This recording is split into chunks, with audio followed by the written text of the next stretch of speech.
Guys, welcome back to my channel. I am dasylviaonu. If this is your first time tuning in, thank you so much. Thank you for tuning in, but please don't make it your last. Don't forget to hit the subscribe button and hit the notification bell so you'll be notified anytime I post a new video. To my returning subscribers, thank you. You guys are the best. Love you guys. So guys, this is one of the worst videos that I've ever sat down to create in my life. Like, I've tried to discourage myself from creating this video. I told myself I'm going to create it, but I was trying to convince myself that you're not supposed to create it. But then, here we are. I decided to speak up. So last week Thursday, I went for a burial at Agukunre. The death of this man trended on Facebook. In fact, on Facebook, Instagram, all social media handles. There was an attack on an Anambra Senator, Ifanyoba, and that attack cost so many people their loved ones. If you heard of that attack, you would hear of one man, Onowu, who came to drop somebody at ENQUIRIES. He wasn't even in the convoy. He only came there to drop somebody, and that's how we lost him. He was a father of one, a husband to a very pretty lady who I consider as my sister. I am one of those people that firmly believe that family should not be connected by blood.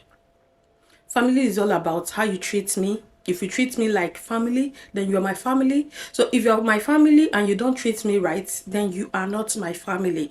The wife is actually our family member. She's very close to my elder sister. They are co-wives, and the husband is my brother-in-law's brother, okay? They're very close. So we became family. I actually went for their Ichiozo ceremony. I posted it earlier this year. It happened December last year, and I posted it on this channel. And when I was sitting at that burial, the only thing going through my head was, if somebody told you last year when you were here for Ichiozo that before a year of that Ichiozo, you would come here to bury this man, you won't believe it. And I still can't believe it. I was there. I ate, I drank, I danced with my sister. The video is here. And less than a year, he's dead. We went to bury him on Thursday. During the burial, I did not cry much. I did not even cry. My sisters were shedding tears. I was consoling my sister. Then I left, and on my way back, I cried my eyes out. The major reason why I'm making this video and the major reason why I cried is not just because of Onowu. I know that his death hurt me deeply, but the most painful thing is why it happened. Igbo land is a safe spot for Igbo. Our people love to travel. Even if you've made so much money in any country that you went to, or any city that you chose to live in, our people must come home. Either they are coming home for Easter or they are coming home for Christmas. Definitely, most families will come home for Christmas.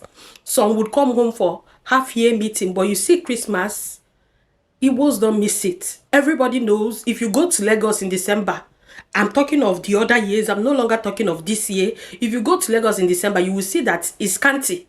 Igbos must leave Lagos and move back home because it's their safe spot.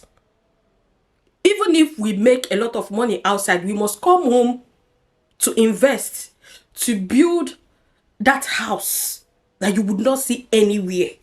We would come home and build it, because when you're coming home to relax. This is one thing that everybody knows Igbo people for. We would always come home. So Onowu invested in Lagos, did so many things in Lagos, lives in Lagos. He did not build his house in Lagos. He came home, built a magnificent mansion there. Then he came home for something. After his engagement, he decided to go back to Lagos to go and meet his family. And this was it. That is it. He lost his life because he came home. He came to that safe place that we used to know. The major reason why I cried on my way back is because I was asking myself, is Igbo land still that safe place for Igbos? Why is this happening? Why is it no longer safe? Why can't our brothers be free to come home? A lot of people are avoiding coming home this Christmas. I know that I've discussed with so many people and they'll tell me, no, we are not coming to the East this year, not with all the things that are happening. My best friend had to do her traditional marriage in Lagos. And this breaks my heart. Okay, when we were at that burial for Onu, a lot of people came, his business associates, his friends, and they did not come with their cars. These people had to charter Sienna because they are scared of coming home with their cars. Like, this is now our reality, and nobody is talking about this. You would go out there, make money, live your life, then come home to rest, and you would just die for nothing. When did East, that was the most peaceful place in Nigeria, turn into this? Honestly, I weep for Southeast. So many people are not talking about this. Everybody is just living their life, and it's actually getting to me seriously. It's getting to me seriously. Because I used to enjoy freedom. Now I can't even imagine staying outside my house at 6 p.m. I'm always scared. If I'm outside and something is happening to my car, I will be shivering. The other day, I went to Oka. On my way back, I had issues with my car and I was shaking. Not because of what would have happened, but because I don't want to be outside late. I just want to get home before something happens to me. We used to be free. We used to enjoy. You just be like, oh, once I'm in Igbo land, I'm safe. But you can't say that anymore. Ebo Midie, he's gone. A YouTuber like me that went to film. Just like that, he's gone. They've buried him. Very soon, nobody will even talk about him anymore. And that's it. The same with Ono. Very soon, nobody will talk about him. A man that came home for something and died on his way back because he was at the right place at the wrong time. I feel like the major reason why I'm making this video is because of what our governor is now doing, because instead of fighting the security issue in the East, he's busy granting interviews, talking about P2B. I don't want to insult you. I don't want to insult you, but what I want to say about all these people that don't want P2B as our president because you do not want the good of Nigerians, the only thing I'm going to say is that may your entire generation, in fact, down to the 10th, may they be like what you are promising Nigeria next year. May the situation of your generations look like the future you planned for Nigerians next year. Because I don't get it. How would anybody in their right senses sit down and you think that, oh, it's okay to bring another sick old man to come and rule us again after what we faced in the last 8 years? I remember when I came back to Nigeria, there was nothing my husband did not do to beg me to go back. Or maybe let's plan, let's move to Canada, or let's do this, let's do that. I refused. But now I'm scared. Even to sleep in my own house is scary. Because I don't know what's going to happen next. If you see my car right now, you will pity me. Everywhere is crashed. They will just be hitting me left, right, center, and I can't even stop because I'm too scared. What if I stop and this is a kidnapper that just hit me on purpose? Then when I come down, they will just carry me. Or what if I stop and these people will just hold me at gunpoint and steal from me? I can't even stop when they hit me because it is actually their tactics. They would hit you, you will stop, and they would rob you or they kidnap you. Is this the East that we used to boast of? So guys, I just got a call and I had to cut.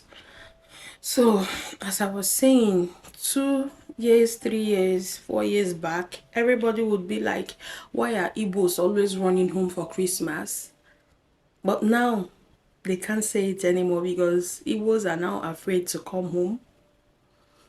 As I was sitting down at that burial, I actually came early because I planned to go to Oka from that burial. So I came there early just for me to find a parking space because I know that Onowu had friends, capable friends. And I was expecting that I wouldn't even find a parking spot if I came there late. So I decided to rush down early. I was there before 8. I got a nice parking spot and I sat down outside thinking that very soon this place you won't even find any spot to park your car or anything. But unfortunately, all I was seeing was Sienna coming to drop off our brothers who came from Lagos, and I didn't see any car that was suitable for the caliber of people that were coming down from that Sienna.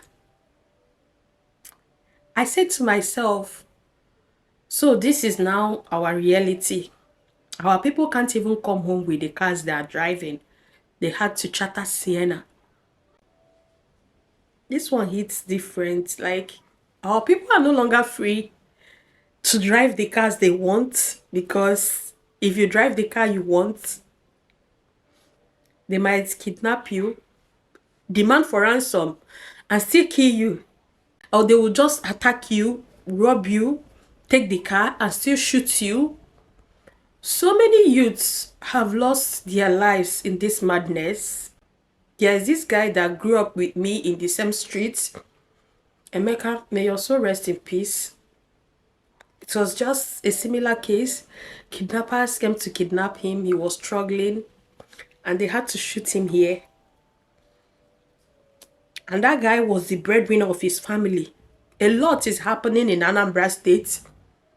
But unfortunately, all my governor wants to do is to grant interviews and talk trash about P2B.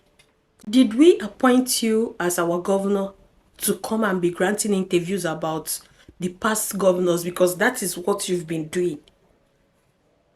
Why not channel this energy into security? Why not fight the insecurity in your state?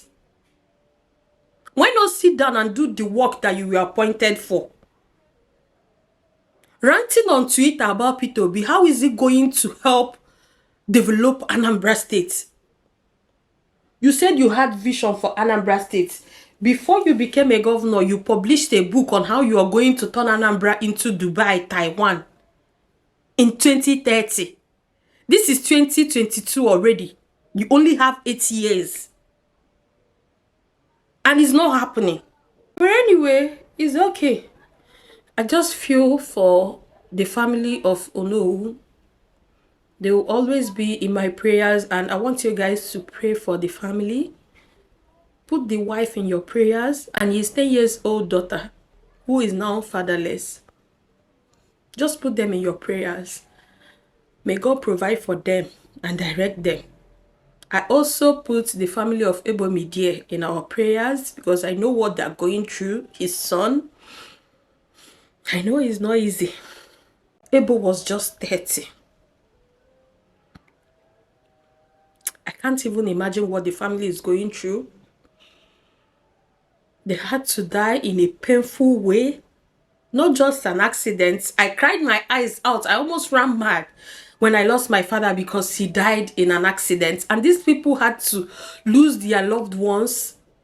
In fact, they did not just lose their loved ones. Their loved ones were snatched from them because of insecurity in the East as well. Let's just put them in our prayers. May God grant them eternal rest. And may He be with their families and give them strength to deal with this loss, which is a very painful one. I just hope that, okay, last.